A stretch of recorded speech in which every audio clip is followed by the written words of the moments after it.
Aye. That's better than me yelling. It actually echoes a little bit. I'll call the meeting to order. Want to welcome everyone that's here. We have a quorum, so that's great. You'll stand with me for the pledge. I've asked Judge Dills to lead us today. Pledge allegiance to the flag of the United States of America and to the republic for which it stands, one nation, under God, indivisible, with liberty and justice for all.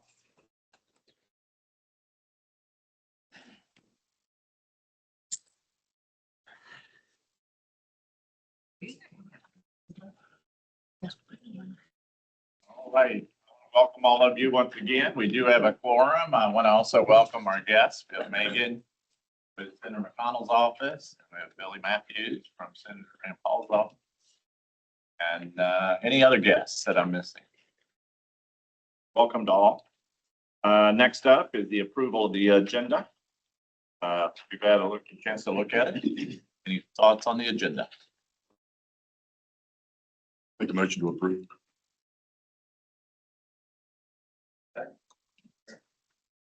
Motion and second. Any other discussion concerning the agenda? All in favor, aye. Aye. All opposed?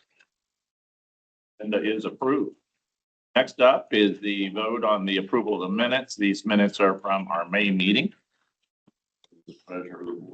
Motion to approve. A second. I'll second it. Second. Any changes or corrections to the minutes?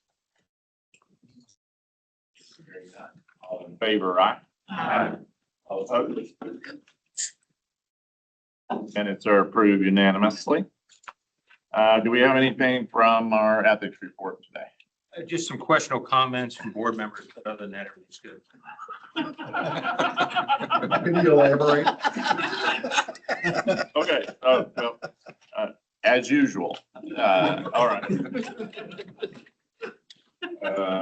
Anything else concerning our ethics report? All right, thank you. Financial reports, there's presentation from Amanda's going to start us off and then maybe Eric. Good afternoon. I will be pretty brief today because we have a lot to cover with budget modifications and then 2027. I mentioned last month how I'm starting to dive deeper into some of the numbers and kind of what they mean, where they're coming from, where we can improve in terms of recording things. So that's something I'm still working on. So if we kind of scroll a little bit to the bottom, Clay. I do have these highlights. I had them last month as well. So I'm just kind of selecting certain things and kind of really digging in. And please feel free to ask questions, send me an email or a note, even after this meeting. If there's something that caught your attention that you want more information about, I'm happy to provide the detail to you. But just to note specifically, as we get towards the end of this fiscal year, some of our revenues are not showing up here because they are delayed 30 plus days, sometimes 60, especially if it's pass through dollars. They have to kind of do their process and approval and get the funds and then send them to us. So we'll probably see this through July, at least the end of July. So just a note for that. And I did touch on this last month, but I want to bring it back up again, is just the local revenue applied and how it shows here in a negative value. And this may be one that you guys want more detail on. It's shown in a negative value to pull out how we actually spend local dollars. So again, if anybody wants detail on that, but that's why it's highlighted here. And then at year end, when we close out everything, finally, this will go back to zero. It's just a way to kind of keep those separate and in clear sight as we move through the months. So again, if anybody needs detail on any of those things, reach out to me at any time. And then here we have our typical plots and graphs here. We do have a little bit of an increase from this time last year. Again, this is where our dollars come from. And then if you want to go down just a little bit more, we do have a nice cash balance at this time. You know, we do have some payables that will reduce that a little bit. And then the receivables overall are down, but again, that could be attributed to people ramping up for the end of the year and not getting all the payments and things out just yet. So they look pretty good, but I just wanted to mention those things as we near towards the end of the fiscal year. So are there any questions for me? What are we doing to bring our receivables down? That's a nice job. Well, so I've started implementing receivables processes and just kind of what that should look like, being focused or assigned through one person to kind of delegate all of those things so things don't get lost. I think there were some instances where just outside sources didn't have the appropriate contacts for people within the ad. So then they would send things. We weren't really sure what it was for. The remittance detail wasn't going to the right place.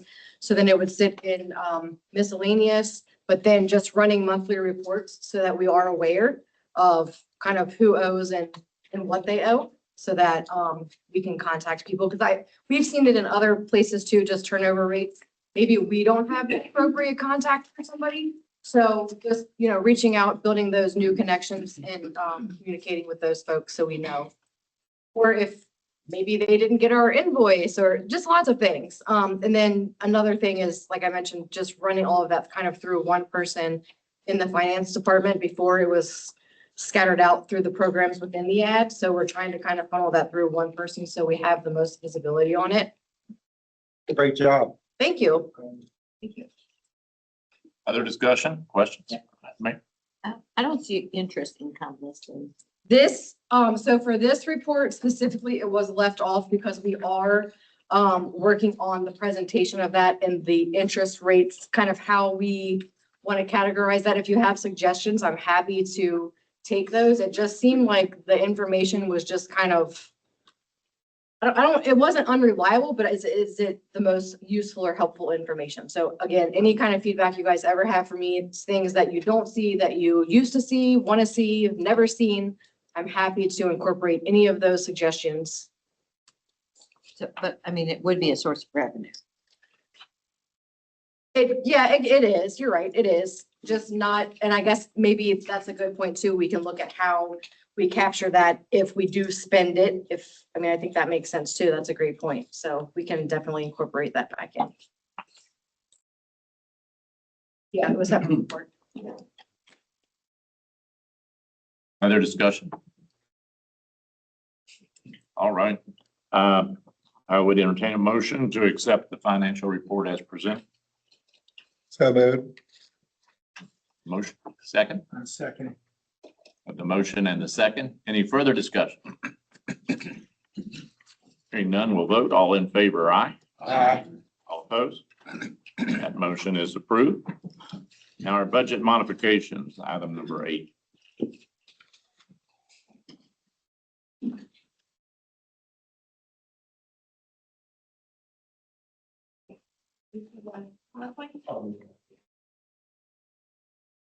I need you a PowerPoint.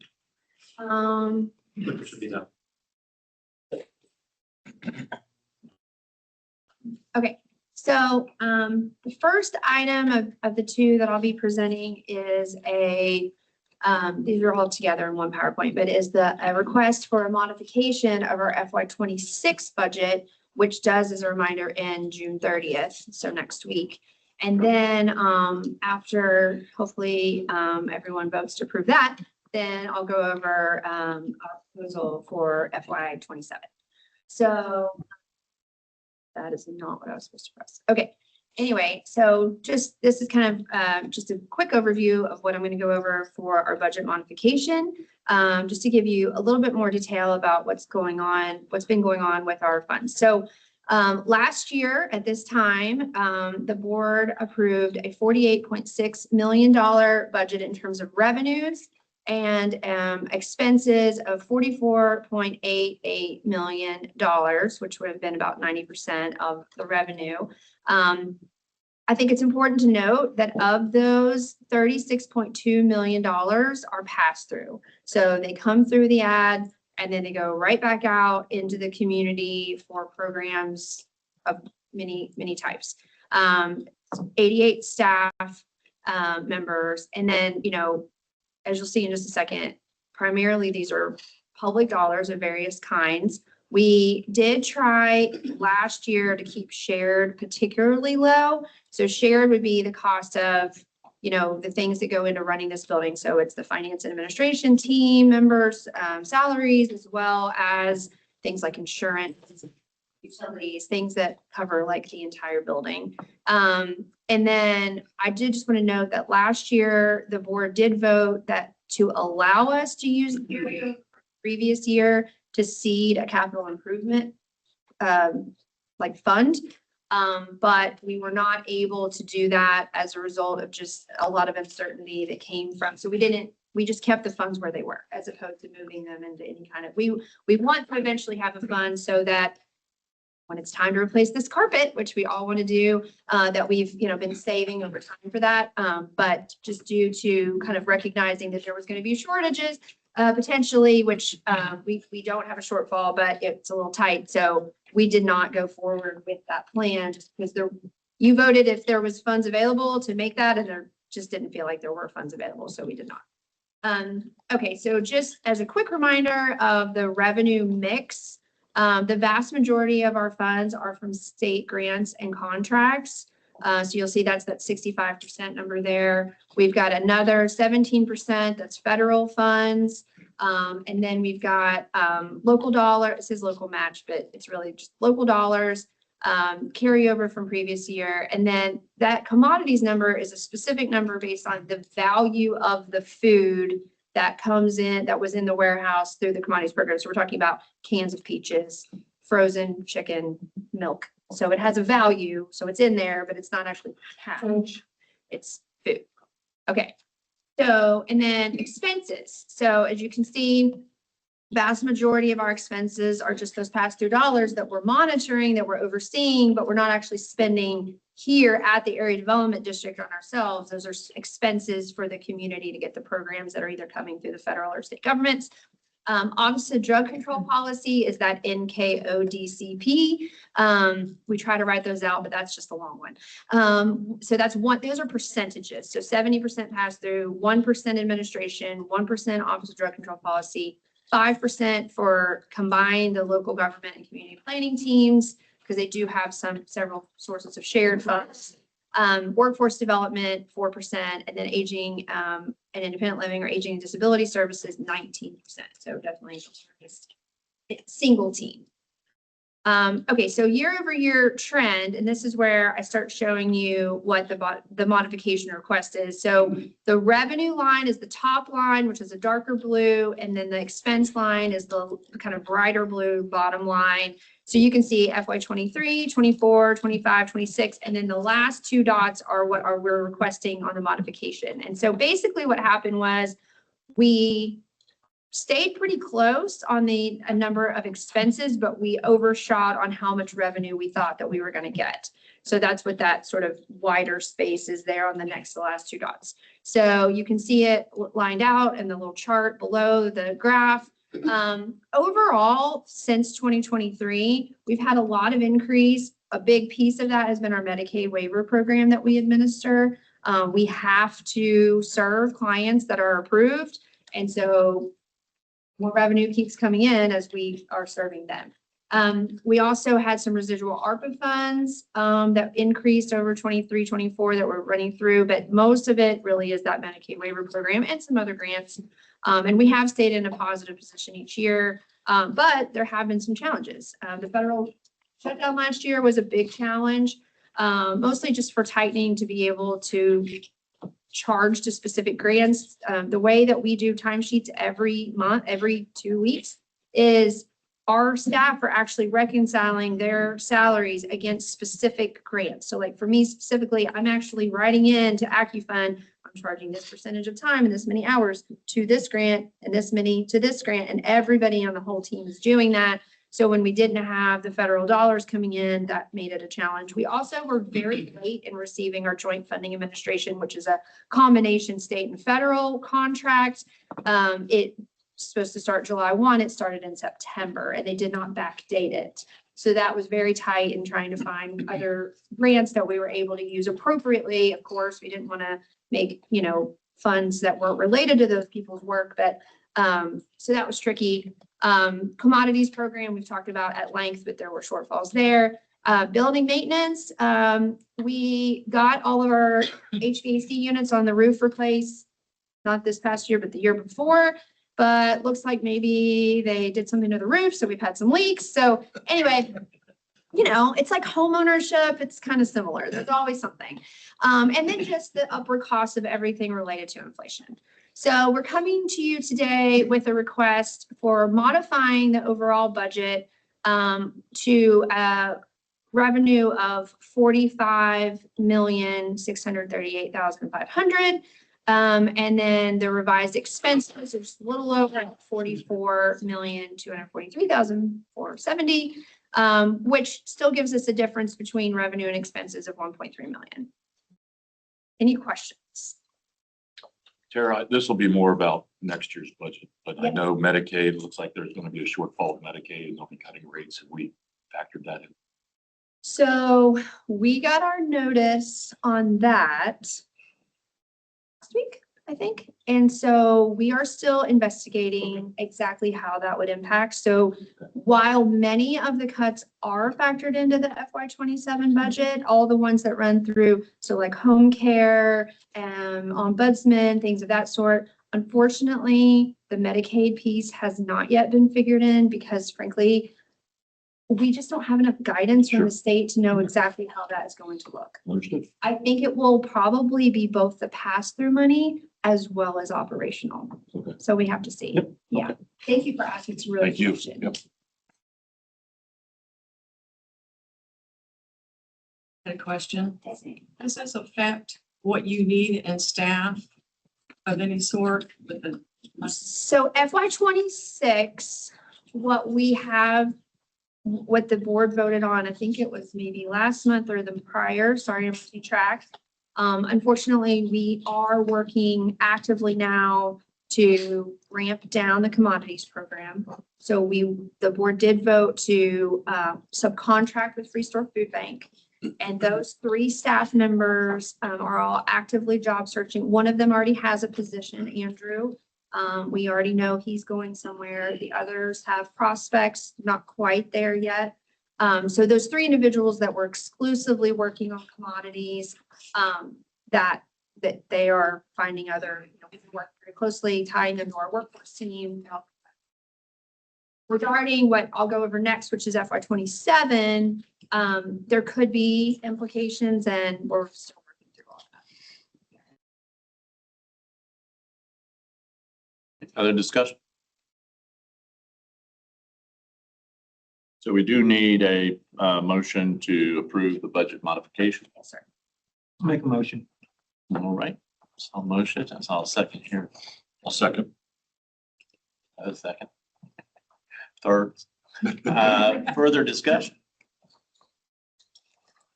All those in favor of the budget modification, say aye. Aye. Anyone opposed? Okay, motion passes unanimously. Item 9 is the 2027 budget. Sarah?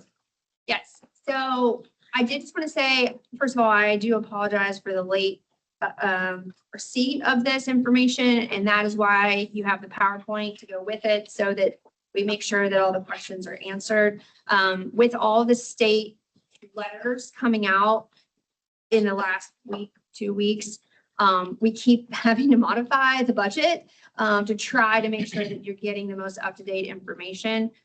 So it just really, and we had some staff members with family situations. So anyway, that's why we're doing that more in-depth budget. Also in front of you, it came to my attention that the version that did go out in the packet was pretty condensed. So the document in front of you, same information, but we just used the Excel and expanded it so that you can see more detail. So hopefully that's helpful. So what we are recommending today is a total budget revenue side of $45.9 million, expenses of $44.7 million, which would be a difference of 1.2, and looks like, and then funding of 84 positions, because that takes off the commodities team. These are there are gonna be hard choices that have to be made just with, quite a few of our state programs having cuts. But we are gonna focus on what we are called to do by contract and in our grants and in KRS. And then we are gonna continue to work with each of you to strengthen those relationships, strengthen our relationships at the state and federal levels, to make sure that we are maximizing available funds. This is a time when I like to note that even though this is like the rolled up amount of our budget, that's why it's important to have the handout, because each team has certain funds that are specific for specific projects. So if we have excess in one team, that doesn't necessarily mean that we can just like move it over to another team. They're not really discretionary that way, where they have to stay often, not always, and thankfully not always, but they often have to stay those dollars in the team to which they were originally granted or contracted. Okay, so this is just to kind of see a little bit different than the FY26, but just to remind you of the breakdown. So in FY27, we're predicting 70% pass through. Still looking at the, 1% for Office of Drug Control Policy. This would have us at 2% for FNA. I think it's kind of a rounding situation, where it rounded down to 1 last year. It's rounding up to 2 this year. Similar amounts of money. We didn't add anything. Let's see, aging at 18%, and then workforce. And then again, we just combined local government and planning just to make it easy, at both 4%. So year over year, the same graph I showed you a minute ago, but I've now added the 2027 proposal in there. And you can see, we actually do show revenues going up very slightly from the modification from 45.6 to 45.9, and having expenses going up with it from 44.2 to 44.7. So will keep us on track for basically what you just approved for the modification of FY26. I did take a minute to this is the same slide, I just duplicated it. I do think it's interesting that over time you can see that huge rise from 23 to 25. And again, predominantly that's the Medicaid program that's creating that increase. So just a few things to keep in mind for FY27. We have been told by the Economic Development Administration that our JFA contract is probably going to be late again this year. Seems like if they know that already, they could get on it. But anyway, had an opportunity to go to Washington, DC with the Northern Kentucky Chamber last week and hear directly from some folks at the US Chamber, as well as some of the staff of our congressional delegation about workforce reauthorization. It's really challenging to have strategy and planning, knowing that WIO is supposed to be reauthorized, but hasn't yet been. Sounds like if it doesn't get reauthorized, it will just continue, but that stuff makes me nervous. So we're watching that really closely. Older Americans Act reauthorization is also stalled in the Senate. So we have been speaking to our friends over there on the wall to ask if we can get some help with that. And we appreciate their assistance. We are also continuing to pursue opportunities to be a fiscal agent. That can hold down our shared costs by bringing in our finance teams from revenue where they normally generate revenue. So that's good. And then we are still seeking to understand, we've got some calls out to our financial consultant, Bramwell and Ackley, to understand exactly how we're going to need to reflect the commodities products that you saw on the budget, because we're still going to be responsible for them, but they're not going to be sitting at our warehouse. They're going to be sitting at the free store warehouse. And so what does that end up looking like on the balance sheet? So more to come. We will make sure we get that right. But just wanted you to know that that is a work in progress still. So this is your proposal, and I'm happy to answer or attempt to answer any questions. All right. Floor is open for any discussion, questions, or motion to approve.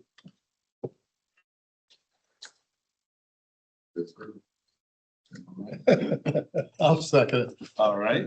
We have a motion and a second. Now further discussion. So we're projecting 1.2 surplus, so do we have policies in place? So it will depend on General fund or? Yeah, so we don't really have a general fund.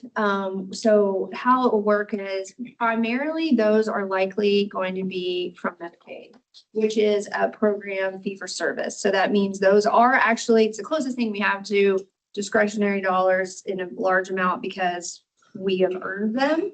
And so we have the ability to use them if we need to. We typically need the carryover, just to be candid, for the following.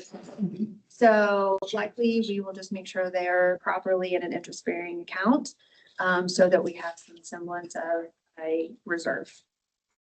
But if there are other programs like JFA, for example, that have to be used in that calendar year. And so we do make sure that carryover is in the right spot so that we don't inadvertently not use certain funds that have to be used or returned. So I'm not sure if that answers your question. We don't necessarily have a policy, only because typically it ends up being not enough to really, they just stay, if you have an excess of a couple $1,000s that can be carried over, it'll just stay in the program where it came from and be carried in that program to the following year. So much of what the structure of the area development districts is, so much of it's passed through or designated funding from state or federal that you don't have a lot of flexibility to move them laterally across.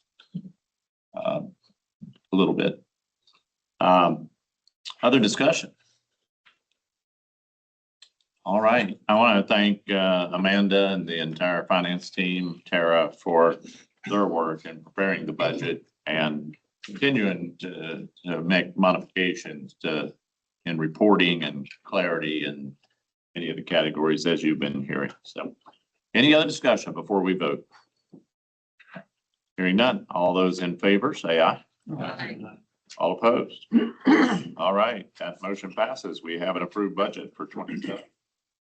All right. Item number 10 is the interlocal agreement. I'm going to handle this, but if you have questions, I'm going to ask Amanda to come up. That's fine. Yeah. And I have it if anybody needs to go through it. Super simple. So this was in your packet. This is a continuation of the work that we do, that we have, or I should say the resource that we have as being a member of the Northern Kentucky Public Sector Joint Health Insurance Pool. And so it's an interesting thing because the AD is a member of this joint health insurance pool, but we are also the administrator of that, and that's separate. So today we're just talking about us as a member. So as a member, it's a 10-year, you can see on the dates, July 1st through June 30th of 2035. I can't even believe I'm saying that date, to continue to be a member of the pool. And so this is pretty much a customary just renewal of our interlocal agreement with the other public entities that are also members of this pool to continue this arrangement into the future. All right. Further discussion, questions? You do need to approve the agreement. Motion to approve. There's a second. Second. Yeah. Further discussion? Hearing none, we will vote. All those in favor, say aye. Aye. All opposed? Motion passes unanimously. Moving into programmatic, item number 11 is our Becky Webb. Is Corey with us here today? Good afternoon. As a reminder, of the 5 workforce programs that live with the ad is called Youth First. Purpose of that program is to serve underemployed or unemployed 16 to 24-year-olds. It's 100% funded by state dollars. So thank you to the Kentucky General Assembly who approved that for another round of funding for this next biennium. Normally, we do not take every MOA that we have to this board, but because this one is totaling $75,000, it does qualify to bring that before this board for approval. What we'd like to do is Youth First, or the AD, DBA Youth First, is wanting to enter into an MOA with Ensweiler Building Institute to provide short-term training for eligible youth, 16 to 24, who are wanting to enroll in Ensweiler programming. Training for carpentry, electric, HVAC, plumbing, and welding. Because of how our funds are set up, nearing the end of the current fiscal year. And so even though this program does not start for another few months, it is not unusual for youth to be enrolling in this particular program in Ensweiler. So what we would like to do is pay this to Ensweiler in one lump sum to ultimately help 34 young adults enroll in their training program, not to exceed $75,000. So I'm happy to answer any questions, but that's what we're requesting permission to do.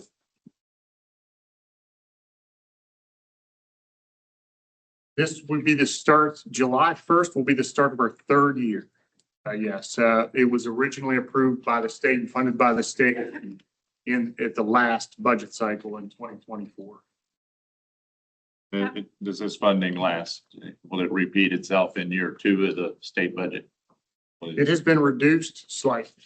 In the first biennium, we received 428,000 over the 2-year biennium. This next one going forward, we'll be receiving 340,000. So we did get a reduction. All of the statewide, it was reduced. Gotcha. So, Other discussion? How many individuals have benefited from it in the past? Did you say that? yeah, I did not. The ultimate goal of this program is to get youth, young adults into employment. We've employed 42 individuals so far. Yeah. And some of our partnerships are newer than others. So our partnership with Ensweiler Building Institute is relatively new. So we feel like that's going to help a lot of young adults. We also have partnerships with Navigo and Supply Chain OK. Thank you. Yep, welcome. Other discussion? Yeah, Corey, I was gonna ask, are you guys integrating the NKY trades pipeline into this, or how do those two programs kind of work together? The Trades NKY and Ensweiler have been in many joint conversations. We're working together in other ways, but in terms of this particular MOA, no. It's just between the AD and Ensweiler. What qualifies a student for this? Just anybody off the street, or is there something special? So the beautiful thing about this program is that it's much more flexible than our youth program under WIOA because it's state funded, not federally funded. So the basic criteria is you have to be 16 to 24 and you have to be unemployed or underemployed. Underemployed is somewhat subjective, but if a person is working retail or service industry, making a relatively low wage, that person would be deemed eligible. If they're unemployed, they're absolutely eligible. Family income does not factor into this eligibility. The whole idea is to get kids who are not currently gainfully employed into gainful employment. So any sort of training that we would do, in addition to funding short-term training, we also fund paid work experience. So getting them into paid internships and so forth. But we would never fund a training program that lasts more than 1 year. This is all about funding short-term training certifications to get kids and young adults into employment. Great discussion. Sounds like a great program. Other discussion? All right, we do need action if you're ready. I move to approve this. I second it.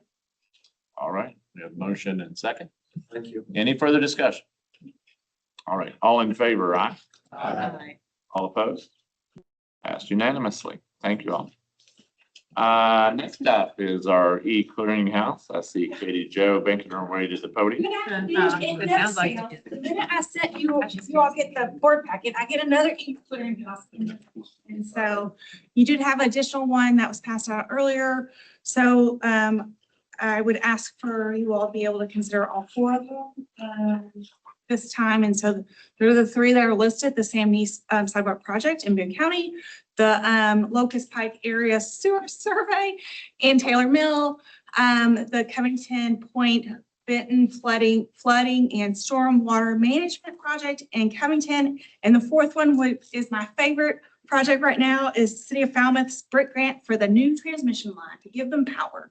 So those are the four that I bring forward to you today. And traditionally, you'll just vote one vote for all. I wish you all do that again this time. So Do I hear a motion to approve the four?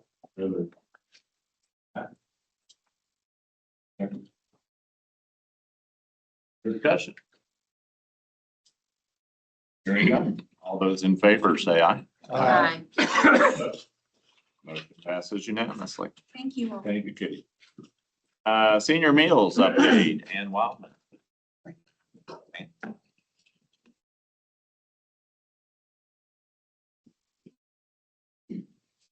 Good afternoon, everyone. Have a brief update, very brief, on meals, as we promised to bring you regular updates. So last month, we talked about our plan to move individuals off of the waiting list and assign them for assessment in Boone, Kenton, and Campbell counties, utilizing funds that we had available, and then they would transition over to fiscal court funds July 1st. That would be in Campbell and Boone, and then Kenton County June 1st, because Kenton County is on a little bit different schedule. So that assessment process has been completed for all 90 individuals. Big shout out to our case management team who worked really hard to get that done. So that has happened. You see on the list, assigned for assessment 25. That was just a snapshot from when we ran the report. They've all been taken care of. We still have individuals on the meals waiting list. And that will continue because although we have not received our funding allocation yet for FY27, we know that funding will not change from what we were originally told, and we still will receive that statewide cut that I've talked about previously. We're going to continue to monitor funding levels and attrition levels monthly. You can also see on the report that our remaining spent in May, we were at 90%, which is where we should be. And so we are spending the money. And then attrition is pretty normal if you look at active and attrition by county. At this point, I'm happy to answer any questions that anyone may have. All right, floor is open. Any discussion? All right, no action required. No action required. This is an update. Great seeing those waiting lists. Thank you for your work. Item 14 is our commodities equipment update. Tara.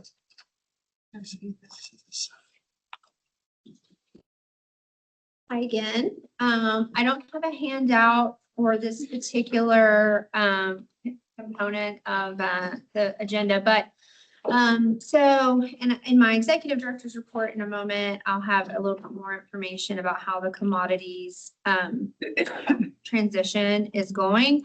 But one component of that change is that we're working to get everything out of the warehouse. And so there's a couple of different elements to this.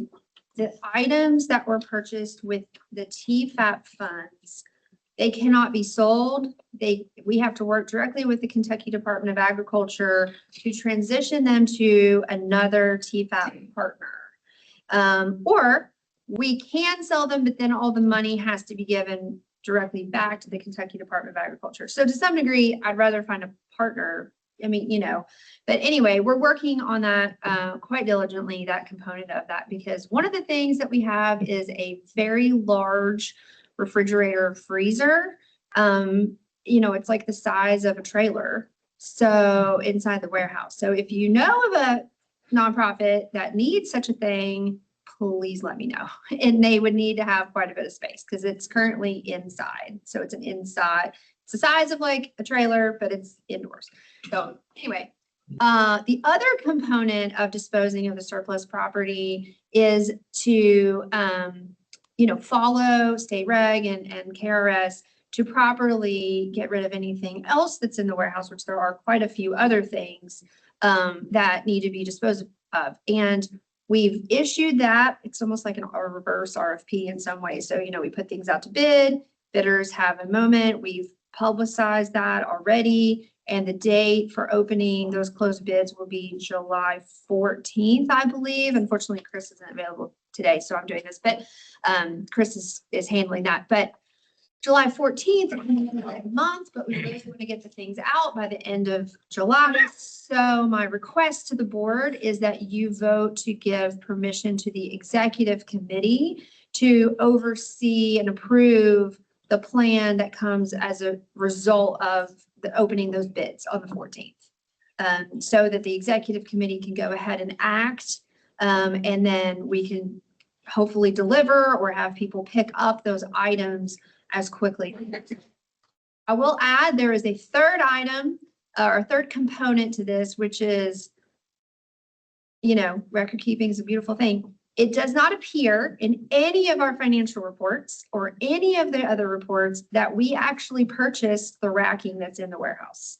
I guess it was donated because we have looked extensively and there is nothing about the racking.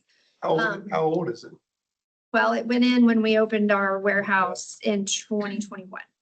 So we are working to get in touch with Hosea because we know it came from them and we are hoping to just give it back. Because it's super expensive to try to do anything with it. I don't know that anybody's going to want to buy it.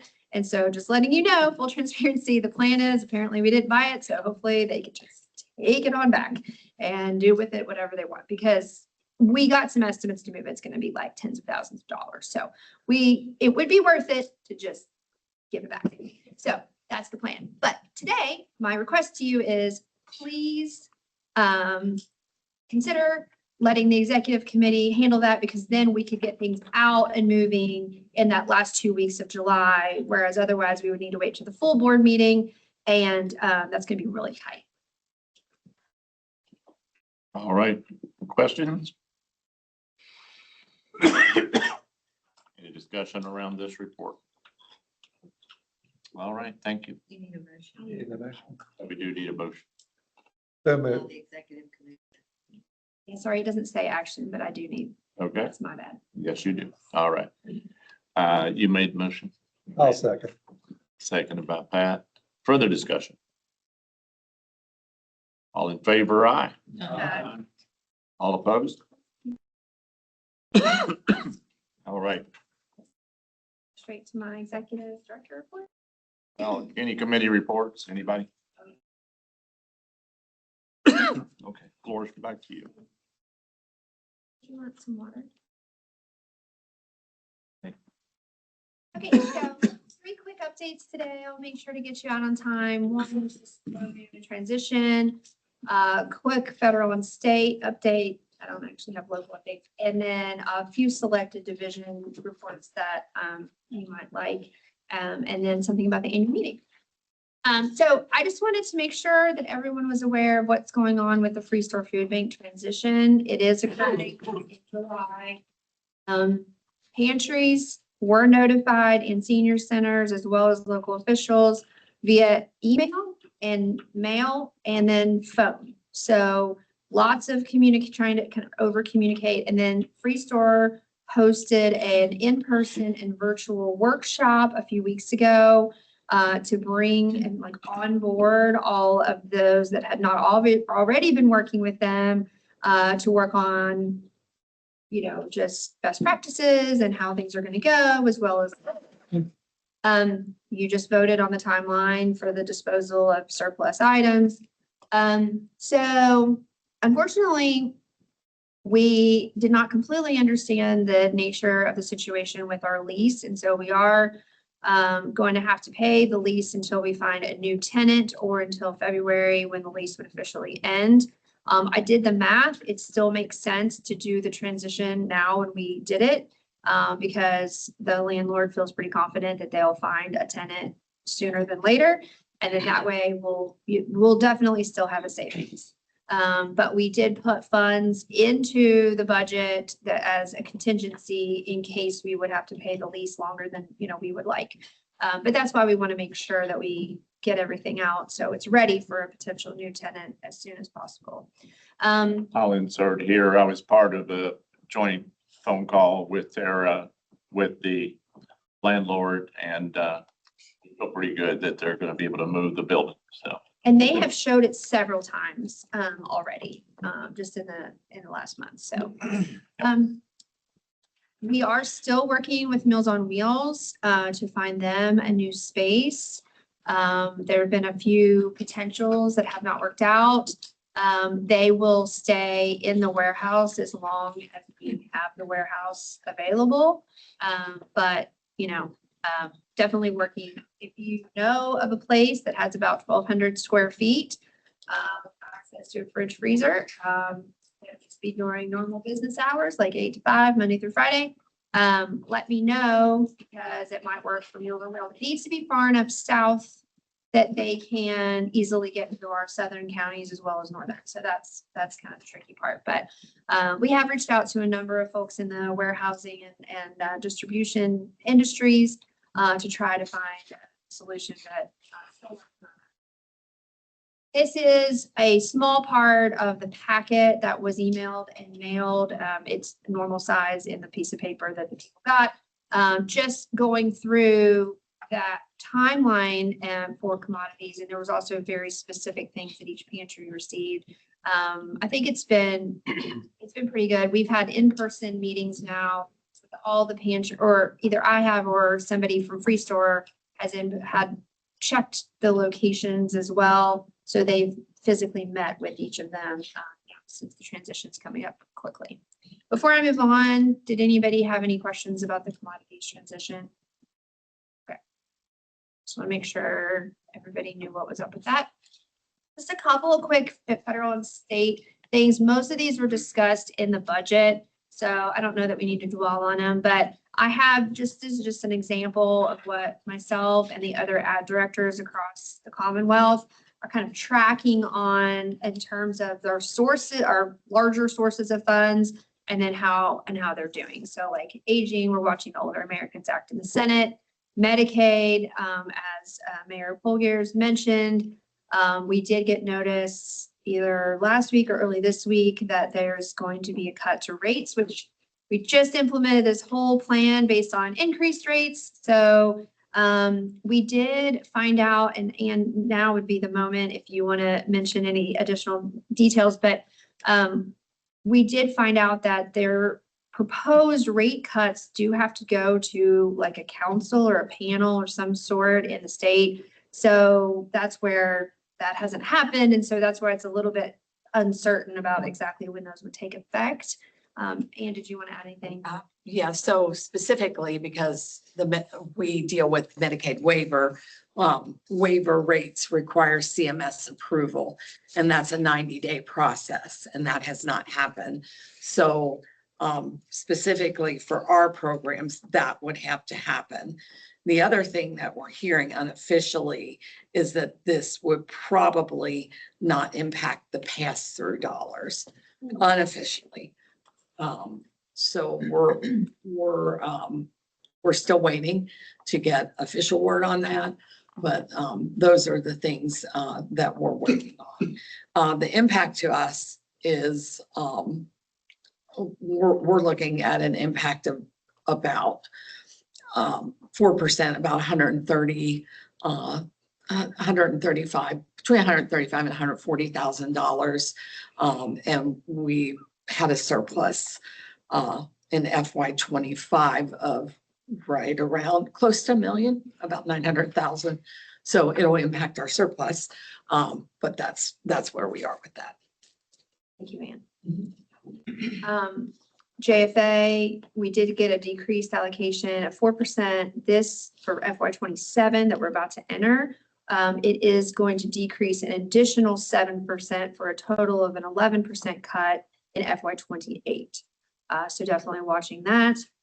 Kentucky Infrastructure Authority, we did get the same allocation, but it's been the same allocation since 2012.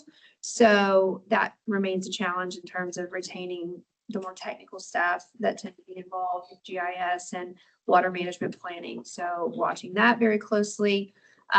Transportation cabinet, the work that Jeff Thielen does, if you're work with him on its transportation planning for our 5 southern counties, that remained the same for the next the biennium. So that's good. And then WIOA, the formula is already a disadvantage for Northern Kentucky because it's based on unemployment rates, and poverty rates does not take into account at all the needs of our local employers. So of course, we're supposed to be serving them. And then the reauthorization language that's currently out there that hasn't been passed yet would actually further decrease flexibility, which, as we know, is unfortunately not always the best for either our job seekers or our employers. So we're watching that really closely. Switching gears, our community development planning team is actively working on updating the comprehensive economic development strategy. And as such, we've got some surveys. So this QR code will take you, I'm pretty sure, to the kind of overview or intro survey. And then as we get further along, I'll be sure to share one survey that's about priorities. And there's a handout here too. It looks like if you want to grab one, we really would like everybody to take the survey at all 3, actually. They're all a little bit different, and it helps create these priorities and this, strategy for the whole region for 5 years. So it's definitely worth your time. Please consider taking about maybe 10 to 15 minutes. Will you share that on LinkedIn? Yes. Have we yet? Yes, we have, but we can share it again. Yeah, for sure. You could just send out the board also. Yeah, I think I'll definitely. To-do list. Me a note and I'll follow up to the board meeting because I need to send out the budget PowerPoint as well for those that weren't here. Okay, grants team. So we've been talking about this for a while, that we have a collaborative multi-division team that's been working on really ramping up and making sure that we are helping as many communities as possible apply for grants. And so this is just a quick snapshot of everything submitted since January 1st. So we've submitted applications for $16.2 million worth of grants. Some are submitted, some are in progress, some have already been awarded. We can add another one to the award list. As of yesterday, we found out that our region will be receiving $500,000 for brownfields. So very, very excited about that. We haven't even had our intro to the grant meeting yet, so more to come on what exactly that will mean. But very excited about the team's efforts to try to get more money back into each of your communities. We also got a grant for ourselves that will enhance our cybersecurity, which is also a good thing always. So great job for Clay to get that done. This is just one fun example of some of the ways that we support local communities. We staff the local Public Works Association, and recently more than 100 public works professionals joined together for the Rodeo. I was devastated that once again this year I had a conflict and was not able to attend, but there were lots of cool competitions on the skid steer, the backhoe, and the mini excavator. Fierce competition, and some of them will be going on to the state competition later this year. So for those of you that have entities that submitted, had people enter, thank you. I think it's a good time, but it's also an opportunity for some pride and, some practice too for our public works guys. So very cool. Tara, I noticed on that list, it seemed to be just Boone, Kenton, and Campbell. Does the APWA, are they just 3 counties? They are not. They are not. Any county in Northern Kentucky is welcome to participate. And if you have questions about that, either Jeff Thielen or Avery can get you more information. So Judge, if you. So any cities? Here. Yeah. Any of cities you, or counties and the other five, southern five 100%. eligible for you all too. 100%. It's a Yes. fun day. Yeah, it's a really good way to get some practice and improve morale, not improve morale, but bolster morale. And that is all I have in my presentation, but happy to answer any questions or talk about anything else anyone has questions about. Oh, wait, I forgot one thing. Please sign up for the annual meeting. And if you want to register and you don't want to mess with any of that sign up process, you can just, there's a handout right there, but also you can just walk out to the front desk and Avery will register you. You don't have to click on anything. You can just walk out to the front window and Avery will do it as you leave today. But we definitely do need you to register. We will not assume that you are coming. So, because we got to buy lunch and so forth and have tables. So please register. It is at Boone Links. It is at Boone Link. Yeah, Boone Links is one of our county courses. It's there in the Oak Brook area. And a few years ago, we remodeled and enlarged the clubhouse for golf outings. And it's a beautiful facility, a lot of glass looking out over the golf course. So pretty convenient to get to as well. And they have really good food. They do. So it's All right. September 10th, I believe, at lunchtime. And definitely would love to have you all there. We'll have awards again, and it's going to be very nice. We're also doing it in partnership for the first time ever with our workforce partners. So it is going to highlight truly all of the comprehensive work that happens here. So very excited about that. All right. Any questions of Tara concerning her report or anything else? All right. Under old business, show the nominating committee will meet in July to discuss officers to present at the July board meeting. Our elections will be in August, but the nominating committee will meet in July. Any other new business to come before us today?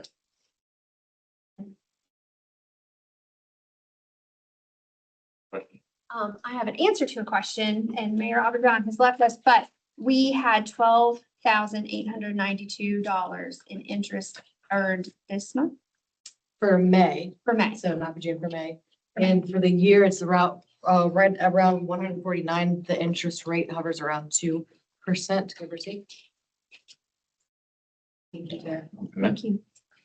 Thank you. Are we paying dividends? Sorry. Are we paying dividends? Sorry. Remember, no. That does, let me know. I'll join you. Where does that revenue show in the budget that we just approved? It is, so please don't quote me on the account code. That's kind of what I was mentioning too, is we've got a lot of things presented kind of as a rolled up feature, and I'm expanding some of those more critical components just so that they are, real time in our face, so we can watch those more closely.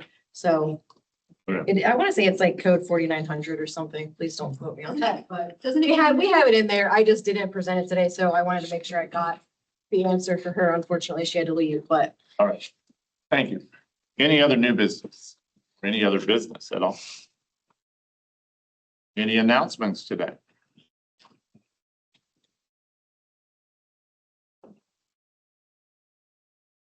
Oh, yes.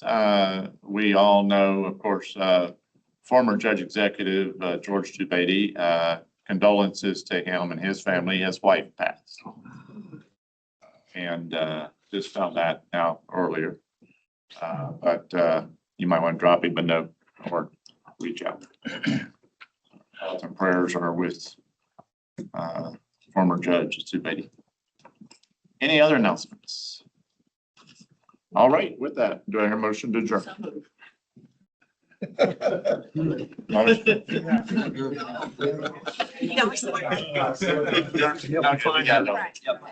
in favor of adjourning, go home. So excited. Huh?